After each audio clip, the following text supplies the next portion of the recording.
Now we're going to welcome Todd back from Falcon Fulfillment to lead an exciting discussion on strategic partnerships for growth. Todd, so great to have you back. For those who may have missed you earlier, would you briefly introduce yourself, and then you can have the panelists introduce themselves? That would be great. Great, thank you. I'm Todd Zhang. I'm the CEO of Falcon Fulfillment. We are a omni-channel fulfillment center with warehouses in Salt Lake City, Utah, and Kentucky. And we do have a focus on health, wellness, and beauty, and mostly consumables. Amazing. And if that wasn't clear, we're going to go ahead and also welcome Jamie and Shilpa, and I will let each of you introduce yourselves. Hey everyone, I'm Jamie Schmidt. I'm most known as the founder of the brand Schmidt's Naturals. It's a brand of personal care products that I started in my kitchen back in 2010. I scaled it over 7 years to an acquisition by Unilever. Still working with the brand, but I've also taken on some new initiatives. Started an investment fund called Color, where I invest in consumer packaged goods companies, moving a bit into some crypto investments. Also authored the book Supermaker, which came out last year. That book tells the story of me starting and growing Schmidt's with takeaway lessons for other entrepreneurs, and a bunch of other stuff. So thanks for having me here. Great. Thanks, Jamie. How about you, Shilpa? Yeah, hi everyone. I'm Shilpa Shah, co-founder of Guyana. So Guyana is a apparel and accessories brand based in the United States, offering fewer, better things for women. So we're a direct-to-consumer brand, have always been omni-channel, so have 8 retail stores. Just launched a traveling showroom in Orange County this week. And our whole ethos in direct-to-consumer is essentially to change everything about how products are made, how they are manufactured, how they are sold, and how they are delivered. So really owning the customer journey and changing the game for what products are offered for women. Fantastic. Thank you. So let's just jump right in. With so much uncertainty, how do you look at the present environment? And how do you advise these brands to distribute and grow? Go ahead, Jamie. Right. I think omni-channel should be at the forefront of every brand's thinking. Shilpa and I got a little bit into this the other day when we connected, and just, both of our brands were really born on this idea that so many people everybody needs access to our products, right? And so that means tapping into channels that, maybe some of the competition isn't looking at. So I think brands today really need to think about their customer in a different way. I think it's important to always start with your core consumer and know, exactly what your ideal customer should look like, and keep it niche in the beginning. But then as the business builds, really have a plan for tapping into new communities and new types of customers that might have otherwise been overlooked by some of the competitors in the industry. So maybe that means somebody outside your typical age group, or different genders, or maybe even different retail channels, or different avenues of advertising. And especially now with everything going on with COVID, I think that the omni-channel approach is just so key. Yeah, I couldn't agree more. It's really about I think not putting all your eggs in one basket, and, from being, there's always going to be a challenge, right? Let's face it. Like, I'm sure, like this time frame in some senses is worse than we ever imagined, like a pandemic, a global supply chain shortage, like there's so many issues happening, but there has always been something in 10 years of running Guyana, there was always some other crisis. Right. And so I think, it's really important to have many and multiple avenues of growth, and being really diversified, right? So like mitigating risks across every aspect of your business. So, from a distribution perspective, from an advertising perspective, I think, there are a lot of businesses who are really suffering from having, just the algorithm change for the iPhone, right? And so if you're dependent on any one strategy, that you're in a position that your business could fail, then it's really important to diversify yourself and approach this, as Jamie was saying, in an omni-channel way, right? Like, don't be dependent on one channel, don't be dependent on one advertising strategy, don't be dependent on one supply chain, because that's where you really do have capacity to fail. And I think as successful leaders of companies, like, it's our duty to make sure that we are we are accounting for all of those things that could potentially go wrong to make sure that the business is going to be okay. Right. So as you're kind of going through that matrix, how are you identifying the ideal partners to help you with that distribution, growth, diversification? I think it has to go back to the core principles of what your business and your business model are based on, right? So for Kuyana, it was really important that we changed the way that products were made. And the way we were going to do that was to change the supply chain such that we were co-located close to where materials were made, right? There was so many advantages with that. You get all of that benefit of heritage luxury manufacturing, and you also gain back 6 months in the time to market, right? So it was a fundamental principle of Kuyana to make a high quality product married to fast fashion kind of production, right? So could we actually use fast fashion supply chain principles, but marry that to quality, right? And so that was, the core of our business model. But to have a distributed supply chain across 8 different countries has tremendous risk, right? Sure. So how do you mitigate and make sure you find the right partners that can scale in that kind of model, right? So I think, Todd, it just depends on whatever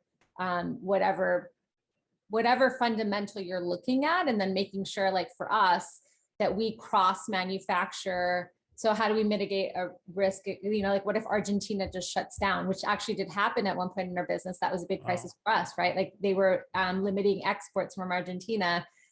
So we cross-source leather and make sure that we have another supply chain that supports leather from Italy, from Turkey, right? We have more than one factory making the same thing, so that you can switch and mitigate your risks depending on whatever problem you're looking at.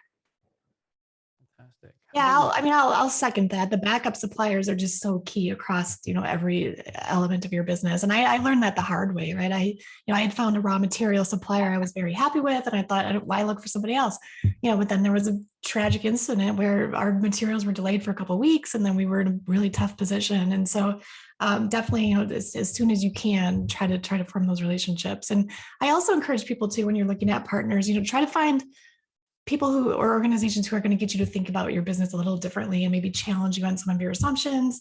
As founders, we have these ideas for our business, but it sometimes takes a fresh perspective to get you thinking about things differently. So generally, you think about design and marketing partners, and maybe getting people to sort of look at your business from a holistic view in a way that maybe you hadn't.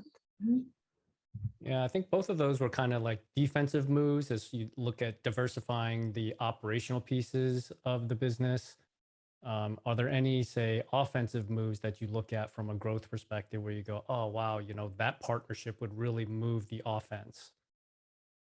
Yeah, I think it's about, again, like without a specific area, like is this in supply chain? Is it in marketing? Is it in, like product development, which is like, there's so many aspects to the business. Sure. Where you have to think defensively and offensively all the time, right? You can never rest on your laurels. I think it's really about, in marketing, we feel like we have to reinvent the marketing model every year, right? Like things are moving so fast that you have to always be ahead of the game to figure out what the next potential is, right? Like the next opportunity. Largely, you could say that the arbitrage moment of social media acquisition is over, right? Like you are not going to have really cheap means of acquiring customers that we've had in the last decade or so. So how are we going to then create new channels of opportunity? Because those will always be there. So it's like always looking for the next white gap opportunity, right? Always thinking ahead, trying to read the trends.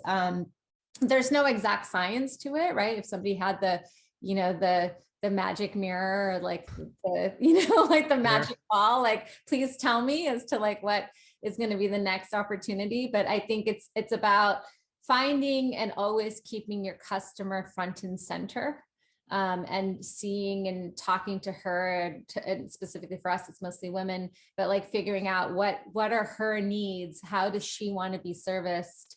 Because what is she reading? What is she doing? Because those are the indicators for what the opportunity is for how to reach her next. I would add too, don't underestimate, the capabilities of your internal team. Especially as, a company that was bootstrapped, it was important for us to, cut corners and save money where we could. And so sometimes, it's cheaper and a lot more efficient, faster to do some of these things in house. So outside partners aren't always relevant. It's nice to have the as an option, but sometimes if you can, take on some of these projects inside, like there's big benefit there too. Yeah. And being prepared at any moment to blow everything up. Yeah. Right. Like you can't take anything for granted. And we're huge on testing and responding all the time. Like we're always running tests. And then when you know that, you're able to move more quickly and make changes and pivot in different ways. Yeah. And not being afraid to take tests and take chances and just to really see what works, because it's crazy as a founder how often your assumptions will be challenged or will be proven wrong, right? We have these ideas for our businesses and what makes sense, but then, we quickly find out like we were way off. So having an open mind and just, jumping into projects with vulnerability, I think is so key. Since we're on the topic of partnerships, what are the best partnerships that you've done? What's the structure? What does it look like? How did you find them? I'd say like having the loosest terms possible. I don't like to be tied into anything, for longer than I need to be. And I learned that also the hard way, right? I was signing agreements, committing to, 2 years with this partner, or maybe it was exclusivity around, where I could sell my product or working with different brokers or whatever, or what have you. And so keeping terms as loose as possible and giving yourself the flexibility to back out if you need to, I think is so key. Yeah, I think it's really coming down to like where there's a win-win scenario, right? Like if you really pick a partner that is as incentivized and has something, like you lay all your cards on the table to say like, look, we're both going to benefit in these ways. There's no reason to hide it. There's, like, let's figure out a scenario for us to work together that everybody gets what they want. And so, we have a partnership right now with Toyota, which is totally random, right? Like, why is Guyana partnering with Toyota? But they, it's a research and development division that want to show and prove out new paradigms for future urban living environments, right? And so they wanted to test out a movable space with retail. And so our objectives are super well aligned, right? Like they need an expert in running retail stores. We are that expert, so we would love to work with them to create this whole new innovative experience, right? So like it aligns really well. And once you do that, then you very clearly, I think this is like a key and something that we've learned over the last 10 years for sure. And Jamie, I'm sure you can echo this, is, like to write up the contract and to spend those extra weeks, months of time to make it delineate every possible thing while you're in the honeymoon period, right? Like when you're like, we're all great, we're so happy to work together, and like really laying out every expectation clearly. And then, as if you're getting divorced, right? Like thinking of it in that way when you're really happy, because those things will turn up. And having those conversations when things with partners are going really well, and having those tough conversations up front are so important, because it mitigates all the risks further down the line.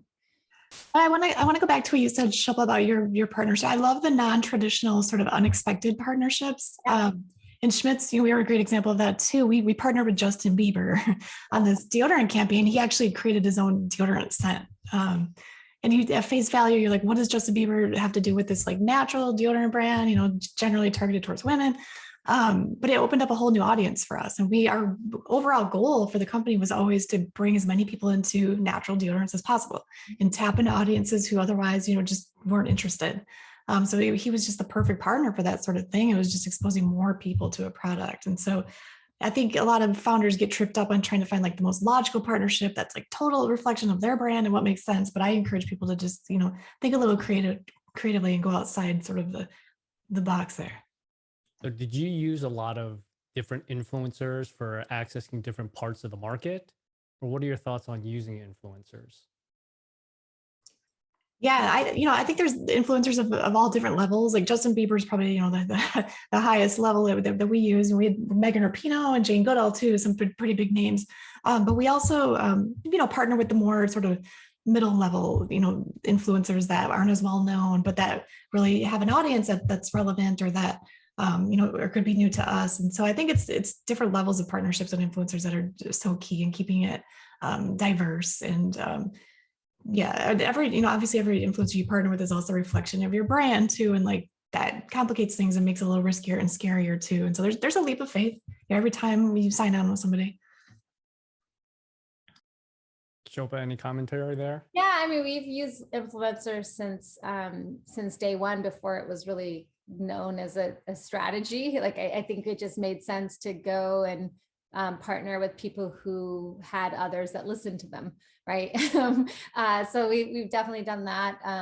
But it's a hard thing. I think we always come back to the same fundamental truth that if the person you're working with is not connected to your mission and your product authentically, you're going to see it in the numbers, right? So even though it takes extra time to really make sure that you're partnering with the right people, it really does pay off. Yeah.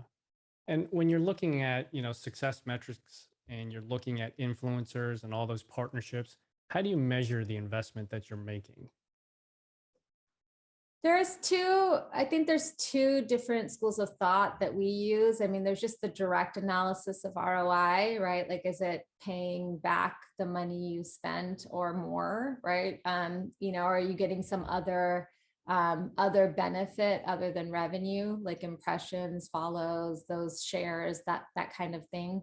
Then there's the other way of just knowing that, like really trying to measure the intangible measurement of brand, right? And so like just seeing that if this is good for the brand, then it is a good move in some way, right? And you may not always know that up front, but you place those investments and you see those play out over time.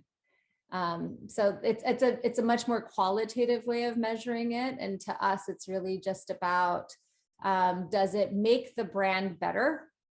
Right. And is it, is it going to have an impression? Is it something that we ourselves, we're very selective about what we talk about on our own channels. And if it's something that makes the brand better and something we want to shout about on email, on social, then it's a good investment, right? Then you know that it's brand aligned and that there's something that you want to share with your community.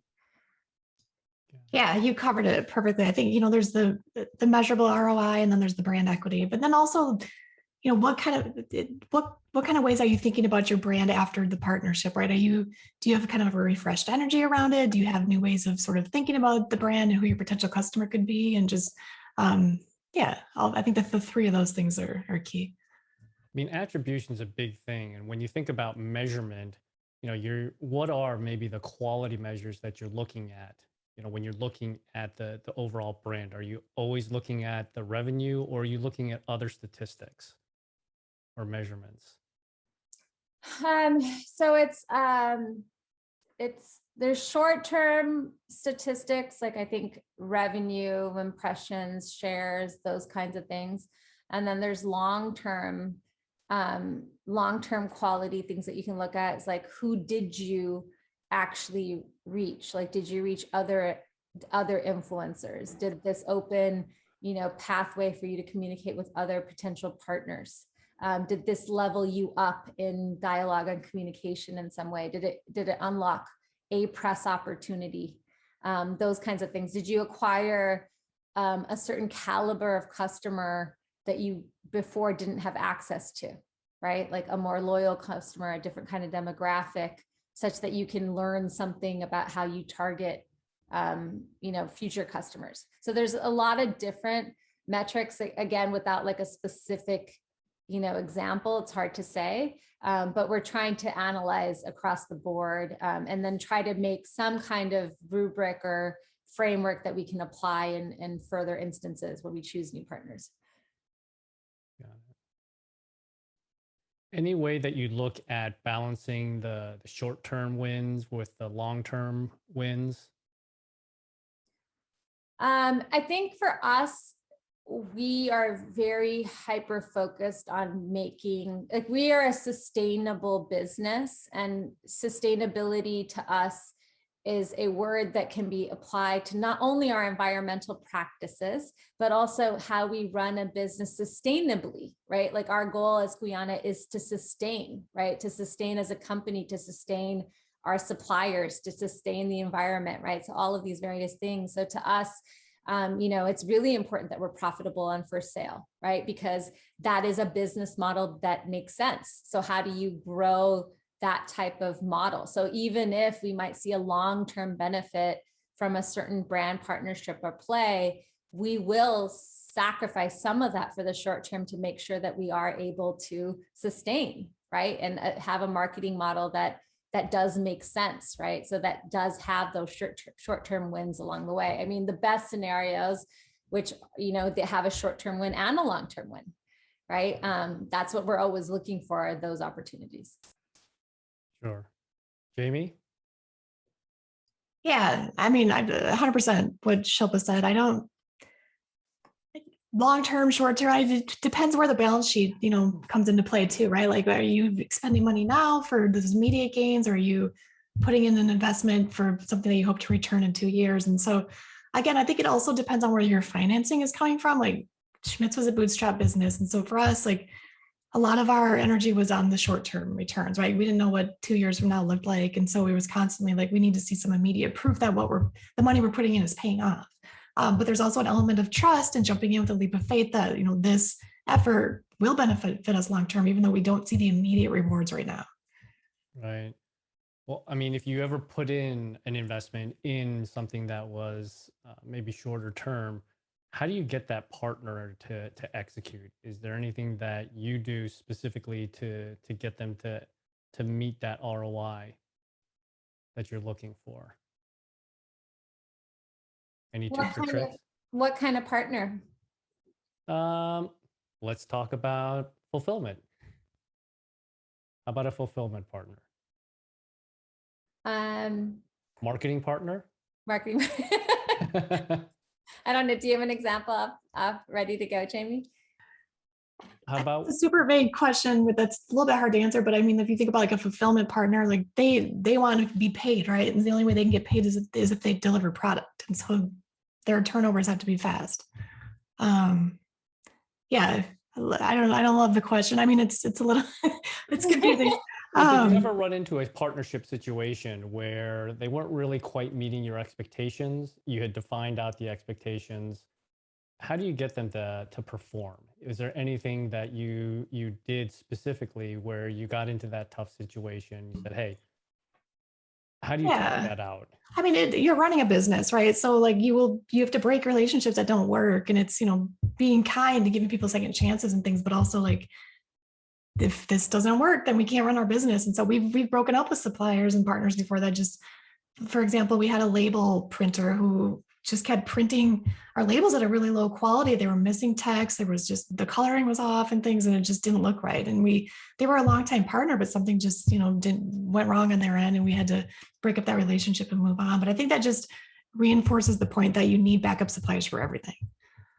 Yeah, I really think that that's the answer to your question, Todd. I think there's, there's only so much you can do and believe in a partnership to succeed. And I think there is a lot of time wasted if you're trying to make something work that just doesn't. And so it's important to also cut your losses and, realize it's a sunk cost and move on. And I honestly think that's some of the things we're most proud of is when we recognize that sooner rather than later, right? And just across the board, whether it's an employee who just, you feel the energy is shifted, right? Like the sooner you make those decisions and move on, the better for everyone involved, right? Or a partner, or, a supplier, an influencer who didn't perform, didn't give you the numbers, like those kinds of things are just like, look, like we learned something, let's try to write it down. Like what happened in our analysis that failed here? Like, what did we miss? Let's write that down. So the next time we do this, that's also one of our requirements. And I think it's really important as the founder, like when these things happen, it's like, so traumatizing internally and it feels like chaos, but you always have to remind yourself that your customers don't see this drama.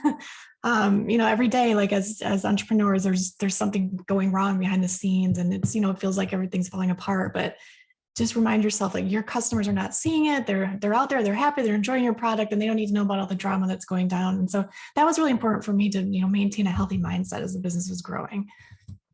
I think that's great. I mean, that one's really important is, we get caught up and we're constantly, in our businesses. So, pulling back and kind of looking outside our business is important.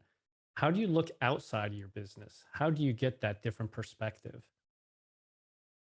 I think it's really in connecting. I mean, like with other founders, like I can't wait to have a follow-up conversation with both of you, right? Like, and hear about what's happening in your worlds. Any kind of a networking opportunity, as many different businesses as I can talk to. Like, I always learn something new, definitely from podcasts, like reading articles, like talking to journalists, like just as to like what's interesting to them. Like a lot of times, like, I'll be in a pitch, and talking to them about something Guyana related, but then like I'll spend 5 minutes being like, but what else are you seeing? Like, what's fascinating to you right now? Because it helps challenge my own thinking and really pushes me to think about things in a different way.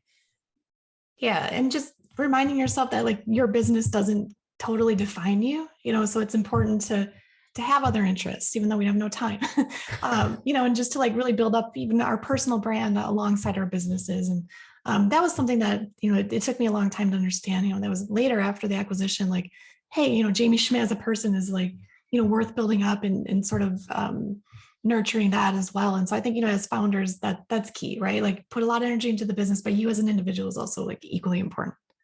And so I think we are out of time. And so thank you so much for being on the panel.